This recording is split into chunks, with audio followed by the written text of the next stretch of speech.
The Good Doctor goes all prehistoric. Arthur's Round Table, Neighbourhenge, Dacre Village and the Oath of Tolerance, starting with Arthur's Round Table. Over to the Good Doctor. Arthur's Table. We're in the ditch surrounding it, and round the outside there's a mound. There's two entrances to it. One has been destroyed by the road by the pub, but it's a central circular area, very flat, probably completely suited with the mound round it to watch adversarial events of some sort, whether they be pugilistic, horses, sword fighting, we don't know. And then just behind me is Mayberhenge, which we'll come to shortly.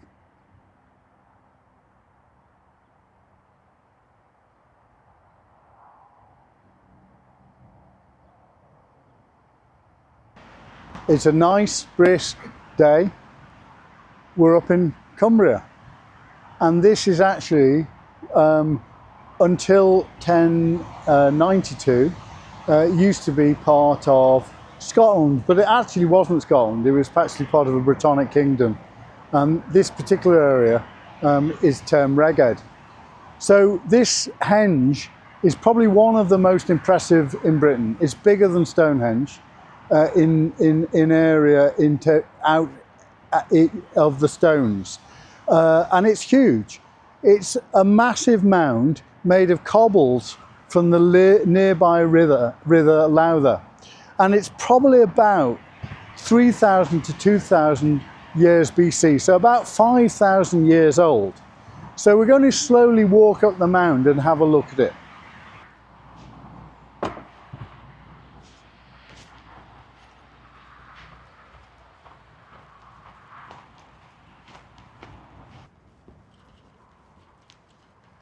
Behind me, you can hear and see the M6. So I'd driven past this place for about 60 years before I found it. And yet it's the most impressive, one of the most impressive henges in the whole of the UK. We're on the henge, Mayberhenge, by Penrith, or to use its proper word, as we would if we were anywhere else in Scotland or in Wales, it would have been renamed Penrith, or place on the hill. This is a Brittonic kingdom which would have spoken of a version of Welsh not so long back, less than 1,000 years ago. This henge is 5,000 years old, so about the time possibly they were just starting to build Stonehenge.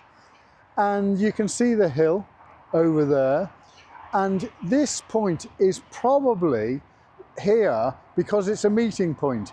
It's a parliament site. It's probably one of the oldest parliament sites in the world, where the local people from this kingdom would have met possibly once or twice a year. Fancifully, I imagine they would have all had to go to the river and bring their rock to put on the henge to build it up, and probably would have been built up over a long period of time. There would also probably have been a ceremony at the site we've just visited, which used to be called Simon's Seat, but for some reason the planners have decided to call Arthur's Round Table, no doubt because it brings in more tourists, but used to be called Simon's Seat. Until the 1800s, there were 4 large rocks in the middle, but for some reason the Victorians didn't like 4, so they took away 3 and left 1. Who knows why they did that? It's what we do, isn't it? We destroy. I like to touch the rocks because I almost feel my way back to the people who would have put it here 5,000 years ago, and like to try and imagine I'm sort of communicating with them in some way through the rock. But that's just me, and as Neil the vicar says, I'm a pagan. We're now going to leave Mayberhenge and Arthur's Round Table, and by means of Google's magic carpet, we're going to fly a short distance west to the lovely village of Dacre, where we'll hand back to the Good Doctor and his tales. The parish church of St Andrew's, Dacre. a tiny church, probably the finest Norman church in the Lake District, but in a very important site, the site of the old monastery where the anti-idolatry oath was sworn by Aethelstan, the King of Scotland, Constantine, and the ruler of the Brittonic Kingdom that this area stands in. And there's many things in this church that nobody quite understands, and they include the Dacre Burrs, if they are Burrs. They include the gravestone of an admiral who invented the time ball, and they include the effigy of a Templar knight whose name is unknown, and probably the most interesting issue in the church, because he may be one of the men of the greatest knight that ever lived, William le Marchal.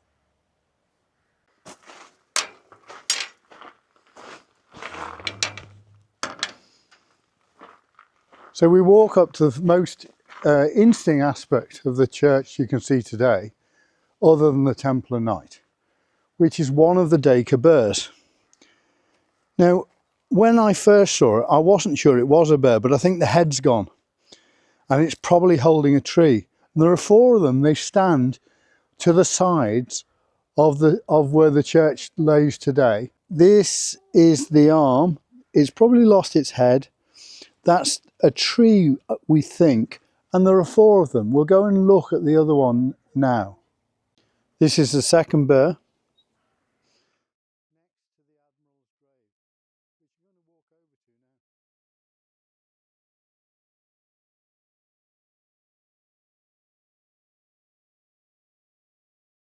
The fourth burr, or is it a burr? It's got a very human face. It's got a kind of flat face. And it might be a human clinging on to something.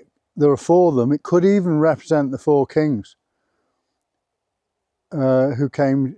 There were only three as far as we know, but there may have been a fourth who came to the site of the monastery. Wauchope's grave, an odd triangular shape. He was inventor of the time ball, and the ball would fall so nearby ships could see exactly when it fell and set their chronometers, so the whole fleet could be set to the same time. The equivalent of in James Bond, set your time now, gentlemen. It was very important to know the time on a ship, particularly with a group of ships, so you could all estimate the same arrival point, because you need the time to know exactly what your longitude is. Latitude is more easy to calculate using a sextant, but you need time to calculate latitude. So if they'd all had different times when they set out, they would all arrive at different places. So we go into the church.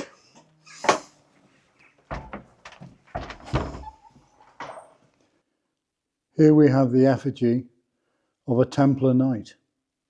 You can see his sword.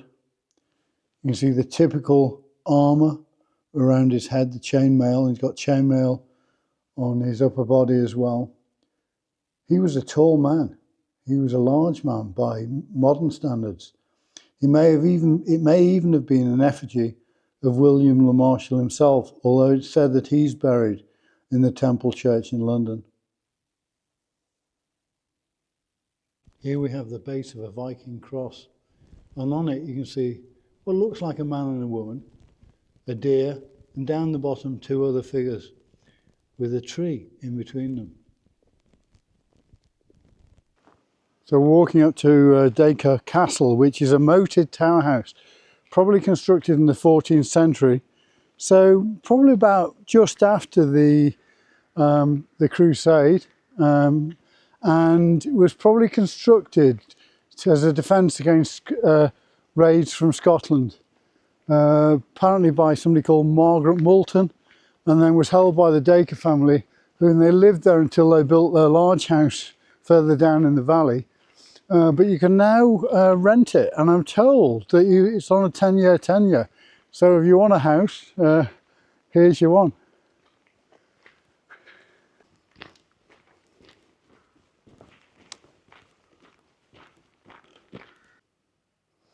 I think I'd quite like to live here. Henley and I will sit by the fireplace, have a nice log fire, pull up the drawbridge, no visitors, a little bit of Scotch or Irish. I had some very nice Irish at somebody's house the other day called Middleton. Yeah, we'd have a jolly nice time. And so here we are at the end, but there are some outtakes. So apparently, No! so No. they're just actually, you know.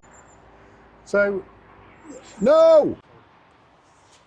on the hen. No! So as we come up No! the hill, Get back to the mark! so I've just been fined by the camera crew because apparently I kept using the word "so," and this is a prohibited word. So I've got to buy a few pints in the pub later. Dr. Bunn, I presume, from Africa. Dr. Hughes from England. Good to see you, sir. And you, sir.